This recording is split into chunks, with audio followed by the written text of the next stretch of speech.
सवाल है कि अगर तेरे को मुसलमान इतने प्यारे हैं तो और जिन अनभक्तों को लग रहा है भाभी आइए तो इस्लाम कबूलो और मुसलमानों के दरवाजे पे छोखटे मारो। जा भारत की सूरत है, भारत माता की जय बोलते हो और बेटियों को नंगा करके घुमाते हो। ये भारत माता है, ये भी तो भारत माता का हिस्सा है। ये बहन बेटियां, आप समझो इस बात को, आप बहन बेटियों की आवाज नहीं बन सकते। राहुल गांधी ने ये दिखा दिया कि राहुल गांधी एक जन नेता है।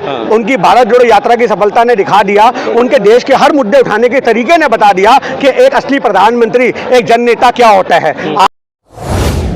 पर आज आपको पता होना चाहिए कि हमारे सेना के सिपाहियों का ये कहना है कि हमें ऑर्डर नहीं मिलते। अरे तो आज हमारे देश के अंदर मणिपुर जल रहा है, सरकार सोई हुई है, सरकार मर चुकी है और जो सही महीने में वो बेटी को नंगा किया गया, ये बेटी को नंगा करके नहीं घुमाया, ये सरकार नंगी हुई है, ये मोदी सरकार को नंगा करके घुमाया गया है। ये जो राम राज्य की बात करते हैं, ये उसका सही महीने में उखाड़ हुआ है कि तुम राम राज्य ऐसा होगा क्या? ये 2024 में राम राज्य की बात करते हैं, ऐसा होगा राम राज्य जहाँ बहन बेटियों को नंगा करके घुमाया जाएगा। आज हमारे देश की ये सूरत बन चुकी है कि कोई भी अत्याचार होता है लोग खामोश हो जाते हैं, लोग टारगेट करते हैं। अगर हम मणिपुर की बात करते हैं तो लोग कांग्रेस वाले को छत्तीसगढ़ याद दिलाते हैं, राजस्थान याद दिलाते हैं, ममता को बंगाल याद दिलाते हैं। ये हमारे देश की गंदी राजनीति हो चुकी है कि अगर आपके खिलाफ कोई आवाज उठाएगा तो आप दूसरे राज्यों का जिक्र करोगे। ये हमारे देश के अंदर जो विपक्षी राजनीति कर रही है सरकार के साथ के लोग, ये किसी भी तरीके से बख्शी नहीं जाएगी। पर जिस तरह राहुल गांधी, ये वीडियो जो वायरल हुआ उससे पहले ही राहुल गांधी पहुंच गए थे और उनके पहुंचने पर भी सवाल उठाए जा रहे थे। अब स्मृति ईरानी क्या कहेंगे इस पर? ट्वीट जरूर किया है उन्होंने। देखिए, एक छोटी सी बात को समझो, आज राहुल गांधी जन नेता हैं। आज राहुल गांधी सिर्फ कांग्रेस के नेता नहीं है, उनकी भारत जोड़ो यात्रा की सफलता ने यह बता दिया कि आज से या 2 मिनट रुक जाओ।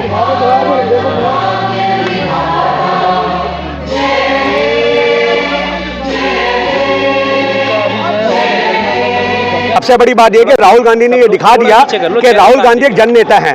उनकी भारत जोड़ो यात्रा की सफलता ने दिखा दिया, उनके देश के हर मुद्दे उठाने के तरीके ने बता दिया कि एक असली प्रधानमंत्री, एक जन नेता क्या होता है। आज राहुल गांधी के अंदर महात्मा गांधी की आत्मा आ चुकी है। मैं आपको सही बताऊं तो जो महात्मा गांधी का प्रयास थे देश को बचाने के, आज वो वही प्रयास कर रहे हैं। पैदल चलते हैं मीलों, आपको पता होना चाहिए, हजारों किलोमीटर चलते हैं। आज लोग गले लगाते हैं, उनके बीच में जाते हैं, आदिवासियों से मिलते हैं। यही एक देश का नेता होता है। मोदी जैसा नेता थोड़ी ना होता है कि आदिवासियों को भी आज किराए पे लेके आते हैं और बोलते हैं मुझे मालाएं पहनाओ। आज देश की आदिवासी प्रधानमंत्री बनाने से कुछ नहीं होता। आज देश के आदिवासियों को नंगा किया जा रहा है, उसके लिए आपने क्या किया? ये सबसे बड़ा सवाल है। प्रधानमंत्री भी तो लोगों से मिल रहे हैं, तो विदेश तक जा रहे हैं। देखिए, मैं आपको बताता हूँ, ये विदेश ही जा सकते हैं। ये अपने देश में जूते पड़ने के हालात हैं। आज ये मणिपुर चले गए, लापता के पोस्टर लगे हुए हैं। आपको पता होना चाहिए, थोड़े दिन पहले एक वीडियो आई है जिसके अंदर वहां पे लोग अपने रेडियो तोड़ रहे हैं, कह रहे ये तेरे मन की बात, और रेडियो के ऊपर लाते मार के बोल रहे ये रहा प्रधानमंत्री। आप समझो, तो जिस लोगों के अंदर इतना एक सही मायने में गुस्सा है, अगर प्रधानमंत्री उनके सामने पहुंच गया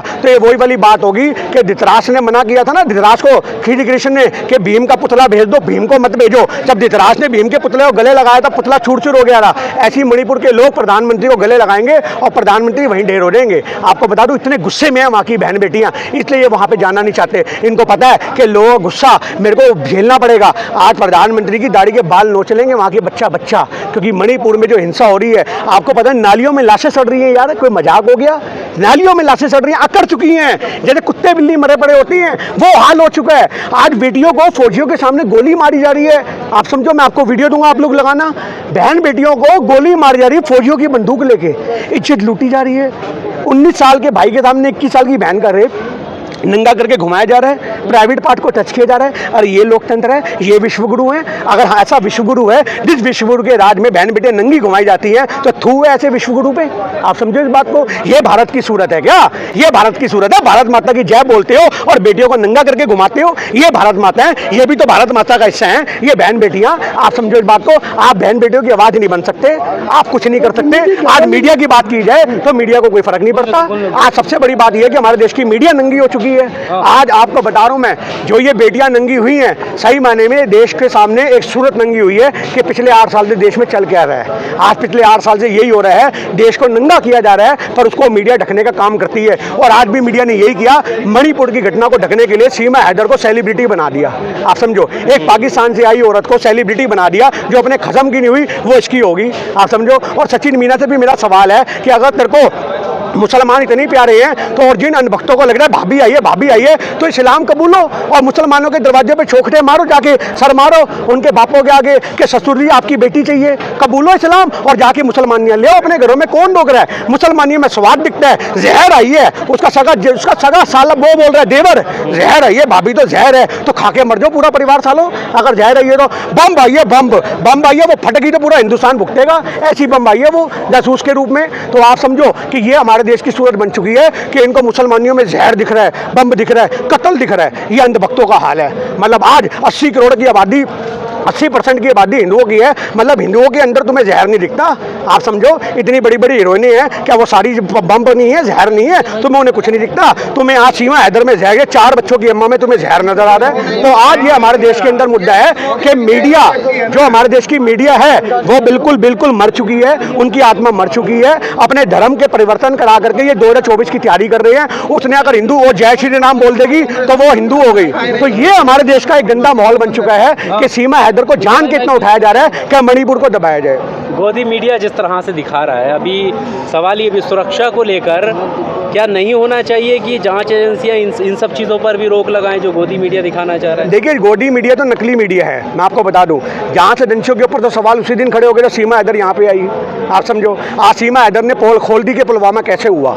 आज ये अब लोगों को पूछने की जरूरत नहीं पुलवामा कैसे हुआ, ये सीमा हैदर ने बयां कर दिया कि जब मेरे जैसी औरत आ सकती है 4 बच्चों को लेकर के तुम्हारे देश की सीमा में, तो आप सोचो कि आतंकवादी जैसे 1.5 सियाने होते हैं तो वो कितने तरीके से आएंगे, किसी को पता भी नहीं लगेगा। तो ये हमारे देश की एक नेशनल सिक्योरिटी पर सवाल खड़े करते हैं बहुत सारे। और नेपाल जो हमारा जिनसे भाईचारा है उनसे भी हमारा सवाल है कि नेपालियों ने कैसे आने दिया। पर देश की बेटी से ज़्यादा ये जो 2 बेटियां हैं उनसे ज़्यादा ये बेटी कैसे हो गई? पाकिस्तानी है, ये कैसे प्यारी होगी? देखिए, मैं आपको बताता रहा हूँ, ये 2024 के इलेक्शन की तैयारी है। मैं आपको बोलता रहा हूँ, उन अंधभक्तों के आप मैसेज तो पढ़ो, कमेंट तो पढ़ो। मतलब हम रील बनाते हैं सीमा हैदर ने ये किया, सीमा हैदर ने वो किया, हमें कहते चुप कर दे खालिस्तानी, चुप कर दे खालिस्तानी, हमारी भाभी है वो। वाह भाई वाह, बड़े पकौड़े पकवान बना के खिला दिए उसने, तुम्हारी भाभी है। सचिन मीना का बुरा हाल कर रखा है, वो कुछ बोलता है मुंह पे हाथ रखती है। कल तो आपने रिपब्लिक भारत में वीडियो देखी कि मुंह पे झापड़ तक मार दिया, अभी झापड़ मार रहा है, थोड़े दिन बाद उसके बच्चों की पोटी ऐसे करके धोता नजर आएगा। ये हाल है तेरा सचिन मीना, यही औकात है। और आपको बता दूं, पिछले इतने दिन से इसके साथ में है ना ये सचिन मीना, और वो ही जानते होंगे अंदर के राज। ऐसे उंगली नहीं रखने दी होगी उसने, ऐसे उंगली भी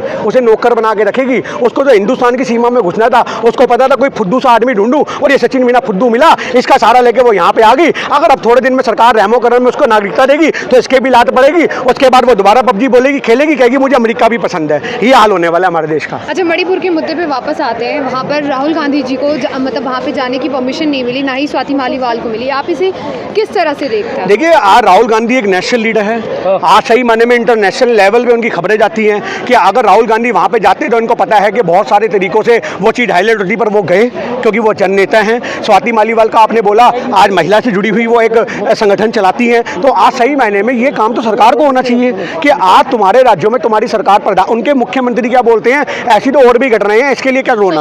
आप समझो, मतलब जो प्रधानमंत्री मुख्यमंत्री बेटियों के नंगे होने पे कह रहे हैं, ऐसी तो बहुत सी घटनाएं और भी होती रहती हैं, तो डूब के मर जाना चाहिए। आप ये बात को याद रखो, इनसे इस्तीफे लो, जबरदस्ती इस्तीफे लो इनके घर के बाहर। मैं तो कहता हूँ जो लोग वहाँ पे, आपको पता है आग क्यों लगी है? क्योंकि वहाँ पे 2 जातियाँ हैं, एक कुकी जाति है और एक मेतई जाति है। तो मेतई जाति वालों को अब दिया जा रहा है, एसटी कोटे में रखा जा रहा है, जो को कुकी जाति वाले बर्दाश्त नहीं करते। उनका संगठन मजबूत है, वो अपने आप को क्रिश्चियन मानते हैं और ये हिंदू मानते हैं। तो ये एससी से जान के पाला फेंकवाया गया इनके बीच में कि इनको हम एसटी कैटेगरी में रखेंगे, ये वो कुकी जाति विरोध करेंगे, आग लगेगी, देश में हाहाकार मचेगी और हमारी राजनीति चमकेगी। अरे 2002 से लेकर के यही तो देखते आ रहे हैं। जब प्रधानमंत्री बैठते हैं गद्दी पे, 2002 में मुख्यमंत्री बन के गुजरात बैठे तो वहाँ दंगे हुए, आज हिंदुस्तान की गद्दी में बैठे हैं तो आपके सामने पूरी नंगा अवस्था है।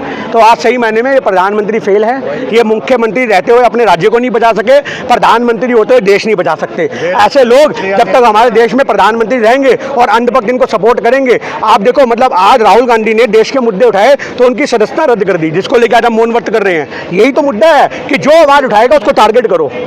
जो आदमी बड़ा बन जाएगा देश में जनता के बीच में, उसकी छवि को नीचे रखो। आज आलू से सोने का बयान भी निकल के आने लग गया ना कि ये मोदी का था, मोदी का था। तो यही सबसे बड़ी हकीकत है। आप समझो, रोस्ट करने वाले लोग कहा यह जा रहा है कि इसकी जड़ में, मणिपुर में जो हिंसा हो रही है, इसकी जड़ में आरक्षण है और आरक्षण को खत्म करने का वक्त आ गया। देखिए, मैं एक ही बात मानता हूँ, आरक्षण जातीय आधार पे होना ही नहीं चाहिए। आप समझो, आरक्षण सिर्फ और सिर्फ आर्थिक आधार पे होना चाहिए, क्योंकि जातीय आधार पे आरक्षण का कोई मतलब नहीं बनता। मैं अपना इंडिविजुअल ये मत दे रहा हूँ, क्योंकि आज आप समझो कितने आज आदिवासी समाज के, कितने आज जो हैं छोटी समाज के जाति के जो लोग हैं, आज बड़े बड़े अफसर बन के बैठे हैं। एक ज़माने में उनके लिए चेंज किया गया था, पर आज के टाइम में जो लोग गाँव देहात में रह चुके, पिछड़े हुए, उनको आरक्षण दो। आज आरक्षण जो है वो सही मायने में लिमिटेड होना चाहिए, लोगों को छांट के होना चाहिए, कौन इसके लिए डिजर्व करता, कौन नहीं करता। मतलब हम जनरल कैटेगरी के हैं, हमारे 70% आएंगे तो हम कॉलेज नहीं जा सकते।